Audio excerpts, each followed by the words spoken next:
Burrs told Elif that to enter the elf tribe, she must first pass through the trial field known as Plant Purgatory. He asked Elif if she was confident, to which she replied without hesitation, yes. She then used her card/technique and cleared all the plants in Plant Purgatory without any problems. Upon seeing this, Burrs warned Elif, "This is only the outermost area. The further inside you go, the more dangerous the plants become." As Burrs explained this, he noticed some strange monsters following them from behind. As they were already very close to the elf tribe, Elif asked, "Before we left, the Sword Saint Guild had already greeted us. Why do they deliberately place so many guard plants to make things difficult for us?" Burrs replied, "Foreigners must prove their strength to enter the elf tribe. They are testing the strength of our card guild." As he was explaining, the ground started cracking, and suddenly a really big plant monster appeared in front of both of them. Burrs told Elif that this monster was the 5 Elements P and that it was also the final level. Upon hearing this, Elif questioned, "Why do you say that?" Meanwhile, the plant monster began attacking, shooting pea grains. Burrs instructed Elif to use combo skills. Both of them used the cross-split technique and killed the plant monster. Upon seeing how they defeated the plant monster, Elif remarked, "The guard plants in the last level don't seem really strong." Hearing this, Burrs warned Elif, "Don't take it lightly, this is the 5 Elements P." His worries became true as the plant monster regenerated itself and became more powerful, growing more mouths to attack. As the plant monster prepared to attack, Burrs told Elif to immediately build a shield and get behind him. As the plant monster grew more mouths and attacked in all directions, not just that, as it shot pea grains, they transformed into sharp objects and started attacking all around. Meanwhile, Burrs and Elif built a barrier around them to block the plant monster's attacks. Some of the plant monster's attacks came back after colliding with Burrs and Elif's shield, but he absorbed them and launched them again toward them. Upon seeing this, Elif realized she had underestimated the enemy too much. As she tried to touch her wound, Burrs warned her not to touch her wound randomly as there might be venom in it, and he offered to take care of it. He used the Heart's Heal card skill to heal her wound. Surprised, Elif said, "A healing combination has been developed. Dad, your card skills have improved again." Burrs then told Elif to go to a safe place to rest first. "Just leave the rest to me," he said. However, Elif disagreed, saying she could still fight. Seeing her determination, Burrs cautioned her, "Be careful, this plant is getting serious." Suddenly, the plant monster grew another 4 mouths: poison, flame, ice, greenery, and water. This is the original form of the 5 Elements P, Elif realized. No wonder Dad said it was equal to someone at the Demon Lord level. With a mixture of 5 attributes, it can release various kinds of magic that can restrain whoever it faces. That is what makes it so terrifying. Burrs recalled how he saw Lord Sword Saint with his own eyes solve it in an instant 30 years ago. But now, the monster seemed to have become stronger. Burrs realized that the longer the fight went on, the more the monster would be able to target Elif. He asked her to use her treasure deck. Surprised, Elif asked, "Are you going to use the strongest 10 you've got?" He replied, "No," explaining that to deal with opponents with attribute magic, it would be more appropriate to use 3 to summon the Holy Little Mage. As he prepared his card to summon the Holy Little Mage, suddenly they were attacked by an arrow. Both were surprised to see that the arrow started growing and turned into a beautiful flower. As the plant monster saw this flower, it got really scared and retreated back into the ground. Elif told her dad that she felt a familiar magic from the arrow. To that, Burrs replied, "Of course, you have elf blood in your body." Suddenly, an elf spirit emerged from the arrow and invited both of them to come in. As the spirit delivered her message and disappeared, the arrow flower also died. Upon seeing this, Burrs realized, as expected, they had been observing our battle. We got recognition. However, Elif wanted to ask her dad, "If Mom was here, why didn't she come out to pick us up?" Burrs explained, The elves have strict hierarchies and complicated relationships. In order to protect us, your mom chose to return to the Holy Land, and it has been 16 years. But he assured Alif, your mom's love for you will never change. As for the truth, we have to find out for ourselves as we enter the elf tribe. The people of the elf tribe were not really happy to see them. Mockingly, one remarked, it's a human race, and there's also a hybrid. Another added, I heard they are here on behalf of the Sword Saint Guild. They will definitely want to ask us again. Sure enough, they are indeed an inferior race, and I feel like they have a bad smell on them. Yet another said, yeah, it's really annoying.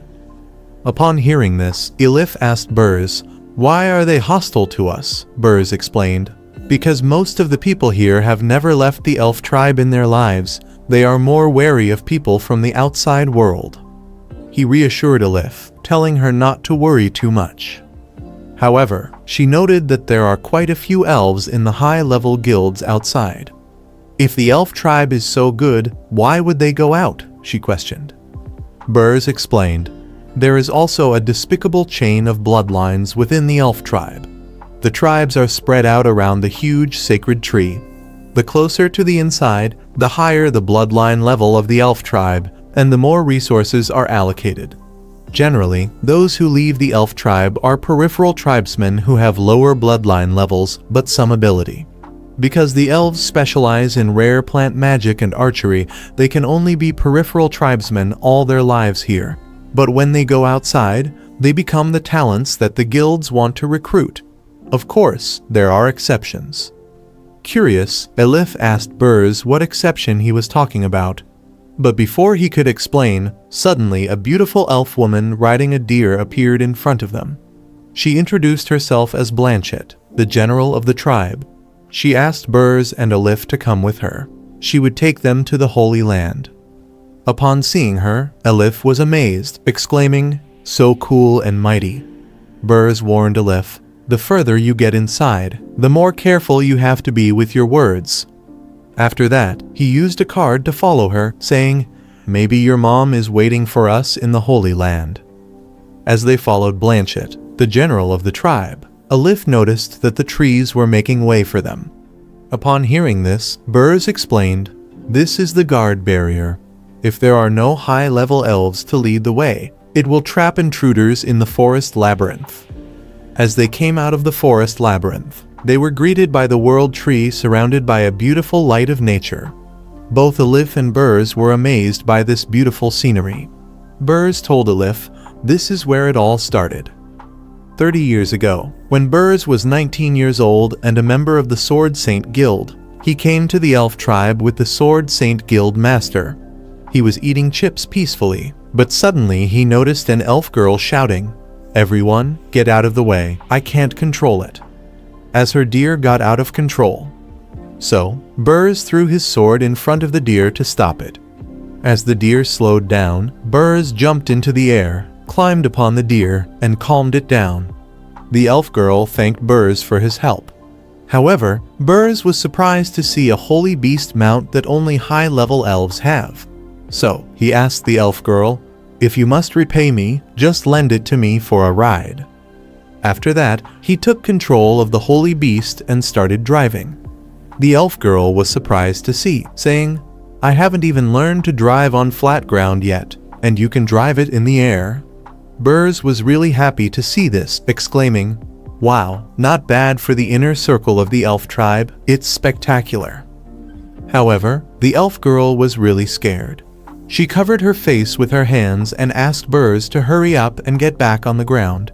Surprised, Burz asked her, you're a high-level elf, aren't you? Why are you so timid? She apologized to Burz, explaining, my father and sisters said the same thing about me. But I'm just scared, so I've never been able to learn. Suddenly, Burz told the elf girl to look, telling her, your father is here to find you. Upon hearing this, the elf girl was really shocked and told Burz, this is bad. He had to hide. Outsiders are not allowed to ride the holy beast. If her father sees it, he will be punished even if he is a member of the Sword Saint Guild. Upon seeing her so scared, Burrs started laughing, saying he lied to her. Hearing this, the elf girl was shocked and asked Burrs how he could lie to people. However, Burrs asked her to open her eyes, wondering if she didn't want to look at this beautiful view. Upon seeing the beautiful view, she was amazed and told Burrs that no one had ever brought her up here before. After hearing this, Burrs told the elf girl, "Then let's play more exciting games." The elf girl asked Burrs what kind of game he was talking about. But he didn't say anything and sped up the holy beast, roaming all around the world tree. Burrs stopped the holy beast and stood over it. He grabbed the elf girl and made a titanic pose. Both of them looked really happy. Because of this, both of them developed feelings for each other. After they started kissing each other, and as they were taking a break, Burrs told Nikita, the elf girl, "Those high-level officials are having closed-door talks, and they won't show up for 3 to 5 days, so don't worry about it." Upon hearing this, Nikita told Burrs, "I really envy you. The smell exuding from you is pure happiness, without a trace of anxiety. I want to live as freely as you, and I also want to go outside and see the world." Burrs asked Nikita, "What's so hard about that? I'll show you." He had only just joined the Sword Saint Guild, but he was already a great newcomer known as Iron Guts Burrs, and he had been on many adventures. Upon hearing this, Nikita became really happy and asked Burrs if he could really take her out. Burrs replied, "Of course," but he was a little nervous because Nikita was a high-level elf. He told her, "Your life in the tribe should be much better than mine, right? Why do you always want to escape from here?" he questioned. Nikita explained that the so-called good things here were actually shackles. The election for the patriarch was about to be held, and several uncles wanted to join forces to take her father's place. Her father wanted to solidify his support, so he gave her to one of the uncles. Upon hearing this, Burrs tried to comfort her, saying, "Although I don't know the relationship between elves, I know that it's very painful for someone to be trapped and lose their freedom. I'll get the guild's teleportation scroll tomorrow and take you with me. But that means we've offended both the elf tribe and the Sword Saint Guild, and we can only live an ordinary life in seclusion for the rest of our lives. Are you willing to do that?" Nikita happily agreed with Burrs, saying, "Ordinary life? I'm willing. This is the life I want to live." After that, both of them kissed each other. At present, Elif and Mr. Burrs are following Blanchett, the general of the tribe, when she suddenly disappears into thin air. Surprised, Elif asks Burrs how she disappeared. Burrs suggests that it might be a hidden barrier and advises her to continue following Blanchett. However, he is also surprised because he didn't know about the barrier before. As both of them enter, they are shocked to see a completely different environment on the other side of the barrier. Blanchett, the general of the tribe, stops the holy beast in front of the elf tribe elders and thanks the holy beast for its hard work, asking it to go and wait for her. She then kneels in front of the elders and tells them, "Mission has been completed." Upon seeing them, Elif asks Burrs, "Who are those people?" Burrs tells her that they are the leaders of the elf tribe. He also warns her to be careful about what she says in front of them. Suddenly, Elif starts feeling nauseous, sensing that someone is not really happy to see her. One of the elders asks Blanchett to step aside. She introduces the elders. Verton, one of the leaders of the elf tribe, Elrond, also one of the leaders, and lastly Avari, who is really happy to see Burrs after such a long time. Burrs is also happy to see Elder Avari again. He greets all the leaders of the elf tribe. However, Elrond does not look happy after seeing Burrs. Avari, noticing the awkward environment, changes the subject and asks Burrs, "Last time I saw you, you were still a young man. Has the Sword Saint Guild sent you to recruit us?" Burrs clarifies, "To be precise, my card guild and the Sword Saint Guild have reached an agreement to build the Heroes Alliance to defeat the Dark Guild." This time, he specifically invited the elf tribe to join them. Upon hearing this, Avari smiled and said, "Burrs, although the guild you established suddenly became famous, We are also very aware of the Sword Saint Guild's decline. Verton told Burrs that Lord Sword Saint had been out of sight for at least 3 months. Without such important combat power, is there any point in forming this alliance? He asked. Burrs explained to them, "That's why I came to the elf tribe. One more request was to ask a few people to activate plant magic and let the trees and insects help find traces of Lord Sword Saint. Lord Sword Saint was only 1 step away from breaking through to the Demon King level. There was no way she would fall. You and Lord Sword Saint are old friends, so you should know her strength very well."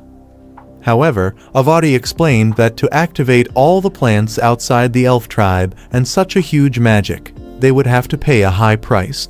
She asked Burrs, "What can you provide us as compensation?" Upon hearing this, Alif told them, "This is not the time to care about personal gains and losses.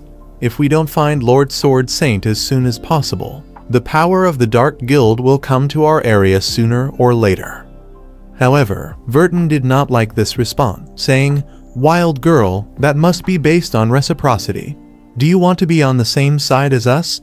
You have to have that qualification first." So, she used her magic and grew another plant monster. She told Burrs, "The 5 elements P is just the threshold for the power of the Demon Lord level. If you can withstand this attack, then we can talk about an alliance." As the plant monster prepared his attack, Ilif asked Burrs what to do. Burrs reassured her, "Don't worry, Dad will handle this." Meanwhile, the plant monster prepared his attack, light cannon, and shot towards Alif and Burrs. The attack was so powerful that it created a huge explosion. Burrs used his card skill to summon a holy guardian for himself and Alif. He addressed the elders, stating, "Indeed, we have temporarily lost such an important combat force as Lord Sword Saint. But I also hope that you will understand the situation, even if you don't join us. We ourselves are confident that we can defeat the Dark Guild."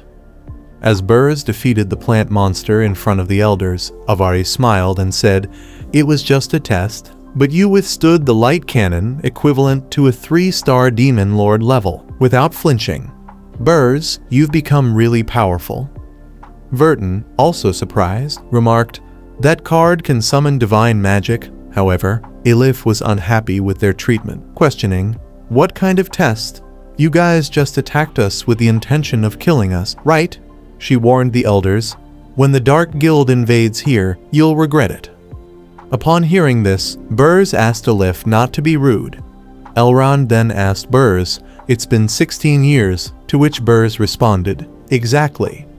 Meanwhile, Ilif, still angry, suggested to Burrs, "Let's find Mom quickly and get out of here. They are simply trying to make things difficult. Why should we be polite to them?" But Burrs explained to Ilif why he was so polite, because he is your grandfather. Elrond added, "Unexpectedly, Nikita's daughter is also 16 years old." Upon hearing this, Elif was shocked to find out that Elrond was her grandpa. Suddenly, Elrond and the other elders started celebrating. Upon witnessing this unexpected event, both Burrs and Elif were very surprised, wondering what had just happened. Avari laughed and told the other elders, "You see, I told you not to joke with them. They were so scared." However, Verton said, "But Elif's angry expression is so cute. She looks a bit similar to Nikita when she was a kid." Seeing this, Burrs asked Patriarch Elrond, "Does this mean you are accepting me?" Ilif, also curious, asked Burrs what was going on. Elder Elrond approached Burrs, grabbed his hand, and said, "You still call me Patriarch? Just like Nikita, you should call me Father, my good son-in-law." Surprised, Burrs asked Elder Elrond, "Didn't you say you would never admit it?" But he replied, "Forget about that," and asked, "Where is Nikita?" Elder Elrond, with a big smile on his face, asked Burrs and Ilif to come with him. Burrs and Ilif still didn't understand what was going on. Ilif asked Burrs, "What's going on here?" Burrs responded, "I can't figure it out either. Maybe your mom has improved her relationship with your grandpa over the years." But upon seeing Elder Elrond's face, he thought there was something fishy going on, and Blanchett, the general of the tribe, was also involved in this. As they approached the sacred tree, Elder Elrond told them, "The huge sacred tree you see outside is just a magic projection. The tree in front of us is the real sacred tree of our elves. The birth of the sacred tree can be traced back to the troubled times 500 years ago when our first matriarch, Lord Twyla, used herself as a nutrient to activate the most powerful plant magic, the descent of the sacred tree, to establish the elf tribe. Because of the light of the sacred tree, all the tribesmen suddenly became enlightened and gained the talents of plant magic and archery, which raised the overall strength of our elves to a higher level. Over the years, the elf tribe relied on the protection of the sacred tree to become a power in the heroes' continent. But the sacred tree slowly began to wither.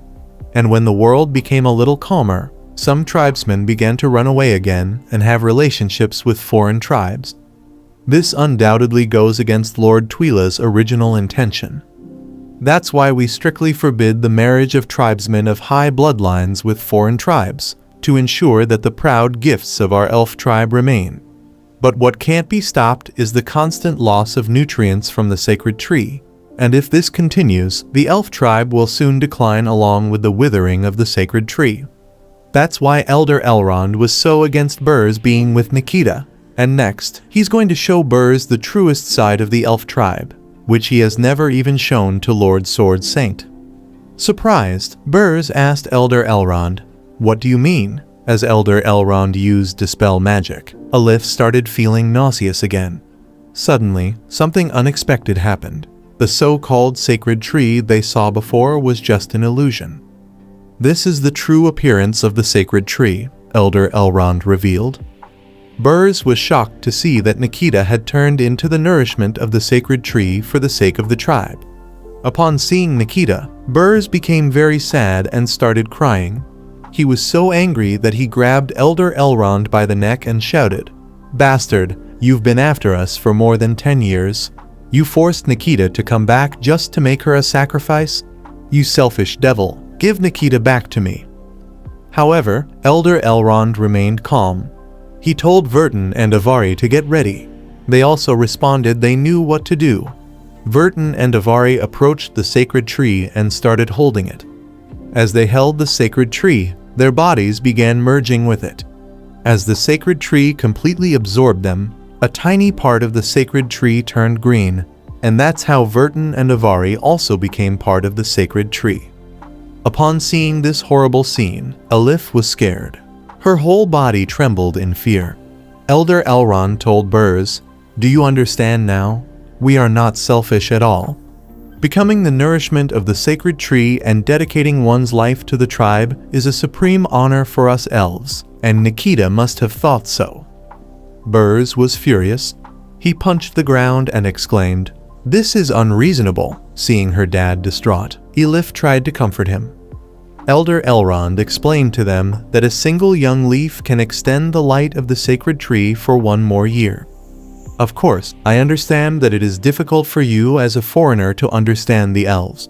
But today, your arrival has also changed my mind," he told Burrs, adding that Nikita might be able to be resurrected. Surprised, Burrs asked, "Are you serious? Can Nikita be resurrected?" Elder Elrond replied, "Yes, if you are willing." He then pointed toward Alif and said, "If you pay a little price, you can save Nikita." Upon hearing this, Burrs told Elder Elrond, "No way. If you try to target Alif, don't blame me for being rude." But Elder Elrond clarified, "You misunderstood. What I want is not Alif, but the card on her waist." Realizing he was talking about the legendary hero's cards, Elif told her dad, "This card was given to me by the legendary hero, Leping, as a gift." Elder Elrond explained that he felt a powerful divine magic in that deck of cards. If you offer it to the sacred tree, it may be able to completely revive the sacred tree. You know, everything in elves comes from the sacred tree. If the sacred tree absorbs enough magic power at once, it may be able to replace the lives that have been sacrificed. And I promise that I'll prioritize resurrecting Nikita. Upon hearing this, Burrs asked Elder Elrond if he was telling the truth. Just let the sacred tree absorb the magic power of the cards. However, Alif tried to explain to Burrs, "That's not true, Dad. How is it possible that someone who has died can just be resurrected? What's more, cards are for us to use to save the world." But suddenly, more unexpected events unfolded, and a remote-like object appeared. Someone was controlling Elder Elrond's emotions with it. As the dial was twisted to sad, Elder Elrond became sad and told Burrs in a mournful tone, "I understand your concern, Burrs, and to be honest, I'm not completely sure. But if it succeeds, not only can Nikita be resurrected, but even the elves can regain their glory. I'll have no more worries, and I'll be able to fully devote myself to the alliance against the Dark Guild." Upon hearing this, Burrs said, "That's right. This is actually about defeating the Dark Guild and saving the hero's continent." However, Alif disagreed and warned Burrs, "Just in case something goes wrong with the cards, then the two of us will be blamed." But he didn't listen and took the card from Alif, saying, "Don't worry, in any case, Dad will take full responsibility for all the consequences." He told Elder Elrond that Alif and he each kept half of the noble phantasm cards, and now they're all here. He asked him, "What's next?" Elder Elrond asked Burrs to leave the cards in his hands. "After I cast the elf's special spell and let the sacred tree absorb the magic power, Nikita can be resurrected." However, Alif was still worried and questioned Burrs, "Have you really thought this through?" Upon hearing this, Burrs replied that he would give anything to rescue her mother. As Elder Elrond received the legendary hero's cards, he smiled and said, "Burrs, you are indeed my good son-in-law." As he said that, suddenly, plant vines appeared from the ground and captured Alif and Burrs. Surprised, Burrs questioned Elder Elrond, "What do you mean?" As we saw before, someone was controlling Elder Elrond. He changed his emotions to crazy. As he did that, Elder Elrond started laughing like a madman and told Burrs, "I didn't expect it would be that easy to deceive you. You ask, what do I mean? Actually, you already know it very well in your heart, don't you?" He showed the dark gear to Burrs and told him, "The elves have long been on the side of the Dark Guild." Upon seeing this, both Alif and Burrs were shocked. Elder Elrond told Burrs that he was no longer himself, as he was now controlled by dark gear. Suddenly, a plant monster grew out from the ground and slowly opened its mouth. A joker emerged from his mouth. He was the one controlling Elder Elrond. He told Burrs, "These elven patriarchs were turned into meat puppets by me 10 years ago. In order to achieve immortality, all their internal organs were replaced with dark gears. As long as I don't interfere, they can still act according to their original sense of autonomy. But if I interfere, they must obey my orders." Elder Elrond knelt down in front of the Joker and handed him the legendary hero's cards, effectively making him the head of the elf tribe. Burrs urged Alif to use her skill as they prepared to launch an attack, saying, "We must seal all these guys." However, the Joker noticed this and ordered Elder Elrond to attack. Elder Elrond used plant magic and covered their entire bodies with plant parasites. Because of these parasites, all magic power was sucked away from Alif and Burrs. Upon seeing this, the Joker praised Elder Elrond, and Elder Elrond thanked him for the compliment. After acknowledging Elder Elrond's good work, the Joker rewarded him by pressing the red button on the device that controlled Elder Elrond, causing him to fall asleep. After that, he grabbed the cards and told Burrs, "After observing all your battles, it seems like these cards can summon spirits from other worlds, and it's actually at the cost of life force." However, Burrs was relieved that the Joker didn't know the secret of using the Noble Phantasm cards yet, so even if he got them, nothing terrible would happen. But Burrs hadn't expected that the Joker knew how to use these cards. He threw the cards into the air and declared, "Sacrifice the lives of the entire elf tribe. All obey my orders." He threw the cards into the air and shouted, "Sacrifice the lives of the entire elf tribe. All obey my orders." As he said this, the weather turned severe, and a storm-like atmosphere enveloped the world tree.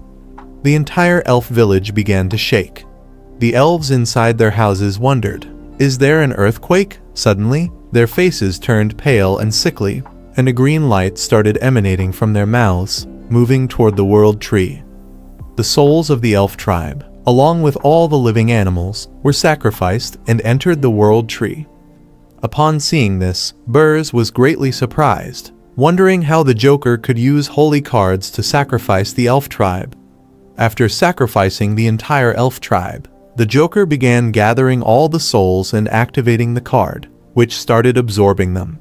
The Joker laughed maniacally as the card finished absorbing the souls. Burrs was shocked. The cards were now fully energized. The Joker summoned all the cards, and various creatures began to appear, including the monster they had seen before. Burrs, angry and blaming himself, thought, "Damn it, it's all my fault. This world is going to end." Meanwhile, at Leping's house, Elizabeth told Leping that while she was cleaning up the space earlier, she discovered that she had forgotten to take out the bowl for eating noodles last time. "Let's wash it together with the ones you've left for the past 2 days, she suggested. However, there was a purple parasite-like creature in the bowl that Elizabeth had told Leping to wash. The parasite-like creature started approaching Leping, who was discussing something with her. It slowly moved towards Leping to attack him. The parasite-like creature got very close to Leping and was about to strike. But before it could, the cleaner robot that Leping had created killed the parasite-like creature. The robot said, "Cleaning in progress, please pay attention." Leping apologized to the cleaner robot. Upon seeing this, I remembered a comment someone made on one of my Hero X Demon Queen videos. They said, "The dark dimension is the hero's toilet, where all kinds of foul demons come from his epic poops." Maybe it was possible. Anyway, let's get back to our story. Leping sat close to Elizabeth and told her that he wanted her to come with him to the elf tribe. Elizabeth, upon hearing this, asked if he had decided to conquer them next. Leping clarified that it wasn't about conquering but persuading. He had heard from Annie that Uncle Burrs had also set off there, and since Elif had elven blood, they could use these personal connections to possibly persuade the elves to join them and form an alliance against the Dark Guild. Elizabeth mentioned that she knew the top leaders of the elves. If they couldn't reach an agreement, Leping suggested she put in a good word. Although Elizabeth said she wouldn't intervene directly, she thought using her reputation wouldn't hurt. After hearing this, Elizabeth remembered an elf in her ministry, the leader of the elf tribe during her time as the ruler of the Hero continent. Given the elves' lifespan of 500 years, she should still be alive. Elizabeth agreed with Leping's suggestion but demanded he bring her some jelly. Leping happily agreed, saying, "No problem, it's best if you're willing." However, Elizabeth asked Leping about the ones outside and how he planned to arrange them. Leping replied that they had just said they wanted to play with Wankai. Meanwhile, outside, Holy Sword Alpha, Little Girl Annie, and Sword Saint were sitting around Wankai, the robot dog. President of the Sword Saint Guild Saugus Shishai told them, "In fact, with my joining, you no longer need to wade through this muddy water." Leader of the Beast Gang Jim Jian told Sword Saint, "I think you still don't know Brother Leping's plan." Holy Sword Alpha said to both of them, "Whether you two are done or not, you're just supporting characters compared to me, okay?" Upon hearing this, Sword Saint showed them the Tai Chi sword book, saying, "I see clearly now. This is the sword manual given to me by the Brave Lord and the Demon King. Once I master it, I'll wipe out the Dark Guild for both of you. You won't be needed at all." However, little girl Annie also chimed in, saying she had a rag doll made by Brother Leping, which she couldn't use yet, but she would become stronger soon. Holy Sword Alpha laughed at the two of them and said, "You actually started a relationship with Brother Leping in front of me. Let's not talk about the close contact chopping firewood I've had with Brother Leping for the past 500 years. Isn't what Brother Leping sent out just discarded garbage? What do you have to show off? Brother Leping has only one younger brother, and that is me, Alpha, the destined sword of the brave. You all should get out of here." Upon hearing this, little girl Annie was surprised and said, "If what you say is true, then no one can compare with you. After all, Brother Leping's exclusive weapon." But Sword Saint disagreed and told Annie, "Don't listen to him. How can the sword and weapon spirit of the brave be invaded by resentment so easily? Moreover, I've seen a lot of weapons. In him, I don't see anything like the forging style of a brave man like Senior Wang Kai." Holy Sword Alpha smiled and said, "You have some ability, but I was indeed not forged by Brother Leping himself before. I fell into confusion and self-doubt, which led to the invasion of resentment. However, Brother Leping reforged me to resurrect me. So, I have now become a regular and officially a super magic weapon produced by the brave true Holy Sword Alpha." Upon hearing this, little girl Annie asked, "Wang Kai, is what he said true?" Wang Kai replied, "I don't know if this should count, because when Holy Sword Alpha split into two, Leping was really worried. He tried to fix Holy Sword Alpha with his hammer, but the situation got worse. So, to repair Holy Sword Alpha, he used super glue 502 that he got from the system. With the help of the glue, he managed to fix Holy Sword Alpha." Wang Kai told them, "The master used a very powerful invention to resurrect him. I even dug out the leftovers from the trash can and put them in my pocket." Holy Sword Alpha showed them the fixed mark, saying, "This is Brother Leping's forging trace." Sword Saint angrily replied, "It's useless to talk more. Since only one person can handle things for the brave lord and the demon king, let's let our strength speak for itself. Thanks to the dual opportunities from the brave lord and the demon king, I have already broken through to the demon king level, so this position must be mine." Little girl Annie agreed with Sword Saint, saying, "Although my strength is far inferior to Master Sword Saint, I will try my best to fight and fulfill the responsibilities given to me by Brother Leping. I have to use the power of Raphael, my only weapon at the moment, to defeat her." Holy Sword Alpha got angry and said, "What do you mean when you two locked eyes with each other privately? Are you taking my true Holy Sword Alpha seriously? Damn it." Upon hearing this, both Annie and Sword Saint got angry and prepared to fight Holy Sword Alpha. However, Wang Kai intervened. He stopped them and said, "Listen to me." Holy Sword Alpha quickly stood in front of Wang Kai, asking for instructions. Wang Kai told them, "I'm not informing you of this meeting to determine who is better or worse." Annie questioned, "Wang Kai, didn't you say that having so many people would disturb Brother Leping's life?"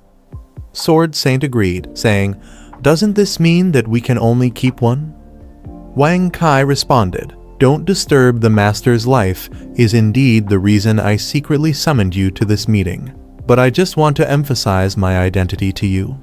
For example, I am my owner's accompanying pet, so I can never do anything beyond my duty in front of my owner. But outside, where the master doesn't go often, I can command the monsters in the entire Warcraft plains and have them isolate all intruders who might harass the master. However, since the fierce woman arrived, the master has been avoiding going out. I can't go to those places myself. By the way, the master hasn't touched me for a long time." Surprised, Sword Saint asked, "Wang Kai, what should our identities be? Please clarify." Wang Kai said, "Well, I'm going too far. What I mean is that if the master wants to experience life, he will inevitably meet all kinds of people outside, which can disrupt his desire to live peacefully. If you are selected, then serve the master outside for me. Act with the concept of a quiet life as the premise. Clear all obstacles for the master so that he can enjoy his life without worries. From now on, your identity is cleaners. When the master wants to walk outside, ensure there are no obstacles and provide a smooth path. As for the benefits of serving the master, you all understand them deeply, so I don't need to elaborate. However, remember that you can take what the master gives you, but you cannot take what the master has not given. Don't overstep your bounds, understand? Only I have the right to dig through the trash to make money." Everyone agreed and nodded their heads. Suddenly, the door of Leping's house opened. Wang Kai told everyone, "The master has come out. Everyone, get in your places." Leping opened the door and asked, "What are you all doing?" They all responded cheerfully, "Just talking." Little girl Annie asked Leping, "Are you going to the elf tribe?" Leping said, "Yes, but before that, I need to go to the workshop to get some tools. Then we can set off." As Leping left to get tools from the workshop, Elizabeth approached them and thought, "The town of Bost in the east is represented by Jim Jiani, and the Juggernaut Guild in the west is represented by Saugus Zhizhai. They have all been taken under Leping's wing. So, after taking down the elf tribe in the south, this time, the next step is the kingdom of Aristotle in the north. He is establishing his own forces bit by bit, forming the 4 heavenly kings of the east, south, west, and north who are loyal to him. Ha! The classic technique of controlling people and ruling. The first time she went out to meet the descendants of Jim Jai, and then, 500 years ago in the outside world, she arranged her weapon spirit in advance to wait for the right opportunity. Today, she guided the president of the Sword Saint Guild into the game. The same goes for the father and daughter who are related to the elf tribe. When she thought about it, all the clues connected. How could there be so many coincidences? In fact, everything was planned in advance by you, Leping. Although you hide it well, I can see through you at a glance. He always pretends to be ignorant, but in reality, he is very shrewd and has already made a complete plan for his own domination of the world. So, is it possible that even this king is part of your plan? She thought. The 3 of them were really nervous seeing Elizabeth in front of them, thinking, "What does this woman mean by staring at us? I can't see through the Demon King's thoughts at all." Annie wondered, "Does Sister Elizabeth think I'm not qualified enough? What should I do?" They were so scared that they looked to Wang Kai for help. Wang Kai stepped forward and told them not to worry. "I will do it." He approached Elizabeth and started preparing something from his storage, thinking, "In order to deal with you, a moody and fierce woman, I will use my latest research." The 3 of them started cheering for Wang Kai, saying, "The battle between strong opponents is a rare learning opportunity. You can do it." Suddenly, Wang Kai took out a tease stick from his back and started rolling on the ground, behaving like a cute puppy, thinking, as the saying goes, "Don't hit the smiling dog." However, he was wrong. Elizabeth didn't care about such things. She kicked Wang Kai so hard that he collided with the wall. Elizabeth told them, "I was getting more and more angry as I thought about it. But this stupid dog came out and went crazy. Do you want to make fun of it too?" Everyone fell silent, not knowing what to do. Elizabeth told them, "Since you are all part of Leping's plan, I will not say anything more according to the agreement. But I give you a final reminder, stay with us and be prepared to throw away your life at any time. Although you have all experienced it yourselves, you may not be so lucky next time. You have to solve everything you encounter in the future by yourselves. Don't expect me or him to come to your rescue." Everyone understood, saying, "Everything is subject to the arrangement of the devil." Meanwhile, Leping came out of the warehouse and asked Elizabeth, "What are you talking about? I'm ready. We can go now." Leping chose a chainsaw as his new weapon. Elizabeth said, "Nothing," and then asked him, "Let's go." "But what did you do? Something weird?" Leping explained, "Doesn't Alpha want to return to his duties as a holy sword?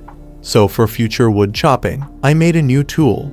I originally wanted to make an axe, but as I was working on it, I upgraded and made a chainsaw.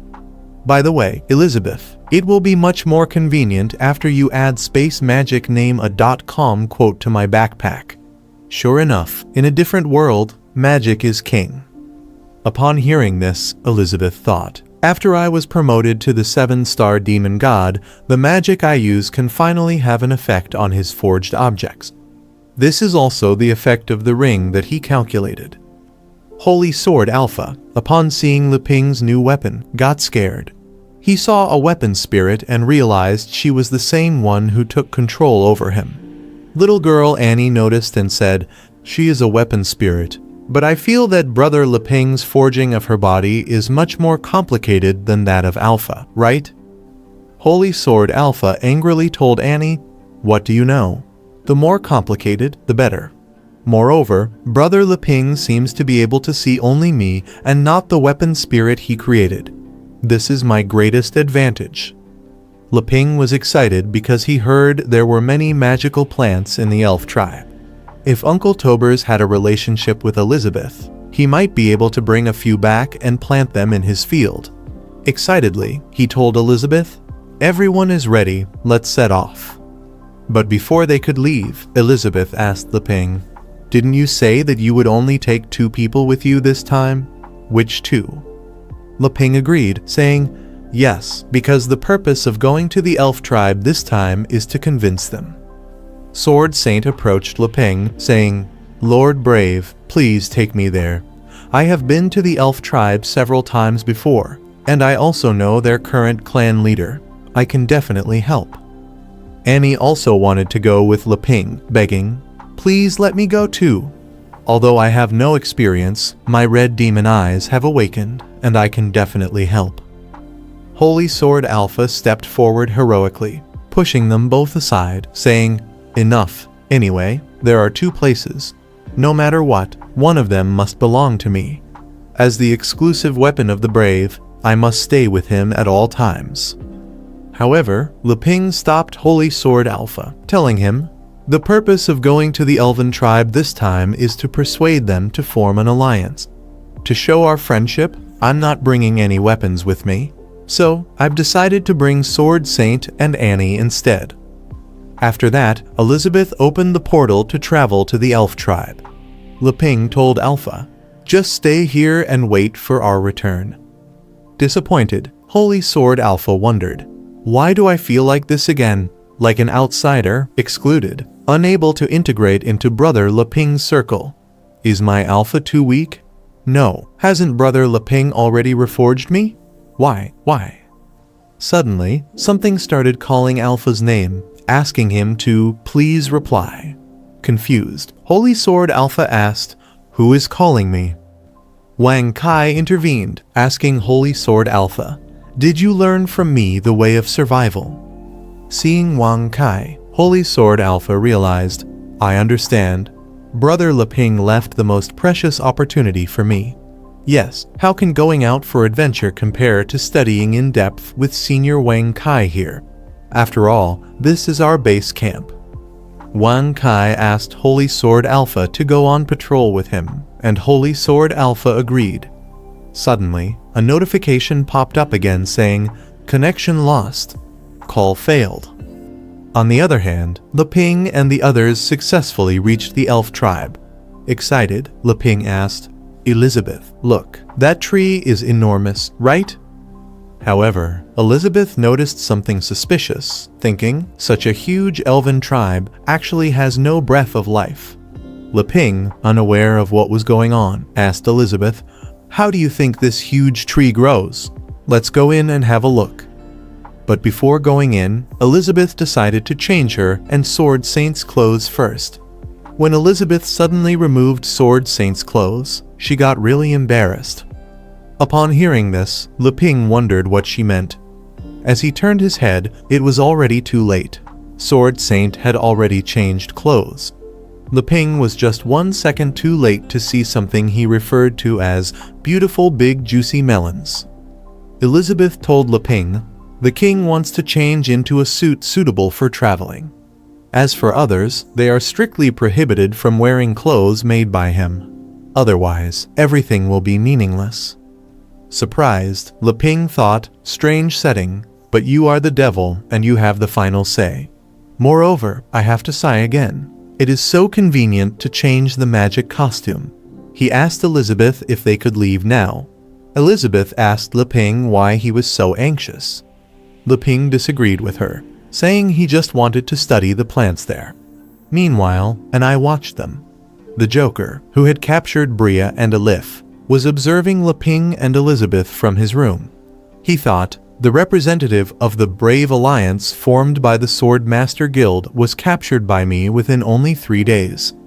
The Sword Master Saugus Jujai, who had been missing for many days, actually showed up. With so much attention, it seems they have made up their minds this time. The war between the United Army and the Dark Guild is about to break out. As for the other 3 people around her, he didn't know who they were. So, to find information about them, he checked the memories of Burrs and Alif. He saw in their memories that Burrs and Alif were enjoying their time with Leping and Elizabeth. He was really surprised to see this. However, when he saw Elizabeth's true form in Burrs and Alif's memory, he became furious, thinking, "It's been 500 years. I didn't expect you to appear here." But seeing Elizabeth happy with Leping, he wondered, "This posture is not like the arrogant you once were."